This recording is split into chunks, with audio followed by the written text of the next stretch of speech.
द्रोणाचार्य का पुत्र अश्वत्थामा।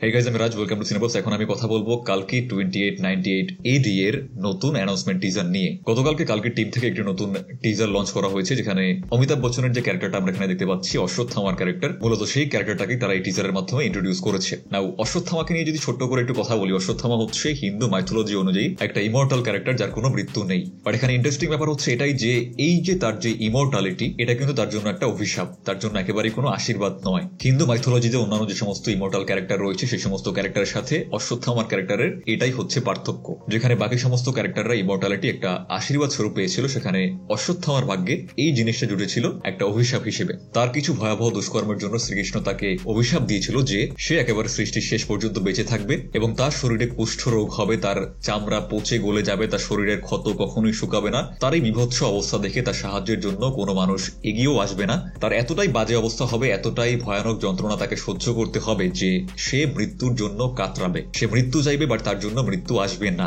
এটাই ছিল তার অভিশাপ। আর অশ্বত্থামাকে এই অভিশাপটা দেওয়ার সময় তার কপালে যে একটা গ্লোয়িং স্টোন, একটা মণি থাকে, শ্রীকৃষ্ণ এই জিনিসটা তুলে নিয়েছিল। ফলে সেখানে একটা গভীর ক্ষতের সৃষ্টি হয়েছিল, যেই ক্ষত কখনোই কোনোদিনই শুকাবে না। তো এতক্ষণ পর্যন্ত আমি অশ্বত্থামা নিয়ে যা যা বললাম সবকিছু হচ্ছে হিন্দু মাইথোলজি অনুযায়ী অশ্বত্থামার খুবই শর্ট একটা ডেসক্রিপশন, খুবই অল্প কথায় জিনিসটাকে আমি বললাম। এবারে যদি এই টিজারের দিকে আমরা লক্ষ্য করি, তাহলে আমরা দেখতে পাবো যেখানে অমিতাভ বচ্চনের যে ক্যারেক্টারটা রয়েছে অশ্বত্থামা, সে কিন্তু নিজেই বলছে যে সে দ্রোণাচার্যের পুত্র অশ্বত্থামা এবং সে ভগবান বিষ্ণুর দশম অবতারের জন্য, দ্যাট মিনস কালকির জন্য ওয়েট করছে। কালকি যখন এই পৃথিবীতে আসবে ধর্ম রক্ষা করার জন্য, পাপীদের বিনাশ করার জন্য, তখন তার সাথে সেই যুদ্ধে সেও সামিল হবে, যাতে করে এই অভিশাপ থেকে সে একটা মুক্তি পায়। এর মাধ্যমে তার একটা রিডেমশন ঘটবে। এই দিনটার জন্যই কিন্তু অশ্বত্থামা যুগ যুগ ধরে শিবের আরাধনা করে আসছে তার মুক্তি প্রাপ্তির উদ্দেশ্যে। তো এখানে যদি আপনারা ভালো করে লক্ষ্য করেন যে অমিতাভ বচ্চনের যে ক্যারেক্টারটা রয়েছে, তার মুখ, চোখ, হাত, পা সবকিছু কিন্তু কাপড়ের মাধ্যমে খুবই ওয়েল কভার্ড, সে সবকিছু বেঁধে রেখেছে। প্লাস আপনি লক্ষ্য করলে দেখতে পাবেন যে তার কপালের যে কাপড়টা সেটা কিন্তু রক্তে ভিজে আছে। ঠিক এক্স্যাক্টলি এই জায়গায় কিন্তু অশ্বত্থামার কপালের ওই গ্লোয়িং স্টোন বা মণিটা কিন্তু ছিল। তো এখান থেকে তার কপাল থেকে মণিটা তুলে নেওয়ার জন্য যে গভীর ক্ষতের সৃষ্টি হয়েছে, সেখান থেকে কিন্তু এখনো পর্যন্ত রক্ত ঝরছে। এখানে আমরা অশ্বত্থামার একটা ফ্ল্যাশব্যাকের দৃশ্য দেখতে পাই, তার ইয়াং এজের দৃশ্য, এবং এই দৃশ্যে কিন্তু অমিতাভ বচ্চনকে এখানে টেকনোলজির মাধ্যমে ডিএজিং করা হয়েছে এবং এই ডিএজিং ওয়ার্কটা কিন্তু খুবই চমৎকার হয়েছে, দেখতে বেশ ভালো লাগছে।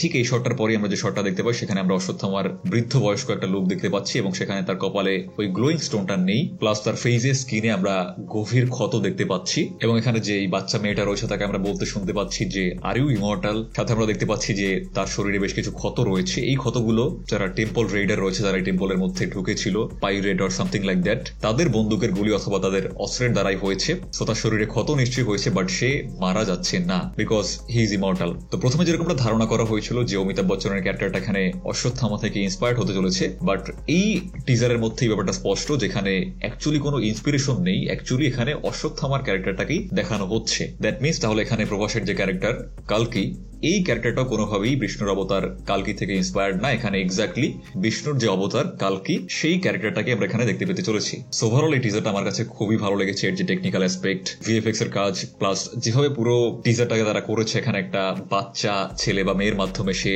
অশ্বত্থামা এত ওল্ড একটা ক্যারেক্টারের সাথে কথা বলছে, এখানে একটা জেনারেশন গ্যাপও চমৎকার ভাবে ফুটে উঠেছে। তবে টিজারের শেষে একটা শট রয়েছে যেখানে অশ্বত্থামা এই টেম্পল থেকে হেঁটে বেরিয়ে যাচ্ছে। এই মোমেন্টে একটা কনফিউশন আমার রয়েছে। এখানে আমরা দেখতে পাচ্ছি যে অশ্বত্থামার কপালে আবার সেই গ্লোয়িং স্টোনটা দেখা যাচ্ছে। সো এটা ঠিক কিভাবে হচ্ছে, বিকজ এই সময় তার তো কপালে ওই গ্লোয়িং স্টোনটা থাকার কথা না। এই গ্লোয়িং স্টোনটা তার কপালে ছিল যখন সে ইয়াং অবস্থায় ছিল। তাকে যখন ইমর্টালিটির অভিশাপ দেওয়া হয়েছিল, সেই মুহূর্তে তার এই গ্লোয়িং স্টোনটা কেড়ে নেওয়া হয়েছিল। এমনকি এই টিজারের মধ্যে আমরা দেখতে পাচ্ছি যেখানে তাকে কপালে কাপড় বেঁধে থাকতে দেখা যাচ্ছে এবং সেখানে তার কপালে মণি নেই, সেই ক্ষতস্থান থেকে রক্ত পড়ছে, এটা আমরা দেখতে পাচ্ছি। ঠিক এর পরেই তার কপালে আবারও মণি কিভাবে চলে আসছে, এটা তো কোনোভাবেই থাকা উচিত না।